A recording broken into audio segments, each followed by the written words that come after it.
వాక్యం ఉంచినటువంటి సహోదరి సహోదరులారా, బైబిల్ విషయంలో ఉన్నవి ఉన్నట్లుగా అనేటటువంటి ఈ ఛానల్లో డిఫరెంట్ వర్సెస్ బైబిల్ గ్రంథం నుండి ఎక్కువగా మనం విన్నటువంటి ఎక్కువ మంది ప్రస్తావించినటువంటి వాక్యములు వాటిని చూసి అప్లోడ్ చేస్తూ ఉన్నాను.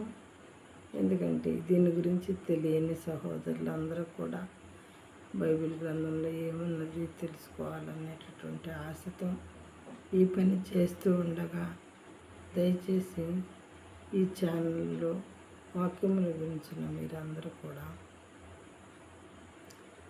దీన్ని విన్న తర్వాత వాక్యాన్ని మీ హృదయంలో ఉంచుకోండి, భద్రపరచుకోండి. మరి ఆ తర్వాత ఛానల్ని సబ్స్క్రైబ్ చేసుకోండి. మీకు వాక్యాలు కంటిన్యూస్గా వస్తూ ఉంటాయి.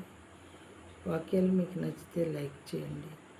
ఆ తర్వాత మీ ఫ్రెండ్స్ అండ్ రిలేటివ్స్కి షేర్ చేసి మీరు కూడా ఈ పనిలో భాగస్వాములు అవ్వాలని దేవుని పేట మిమ్మల్ని మనం చేస్తున్నాను. Praise the lord.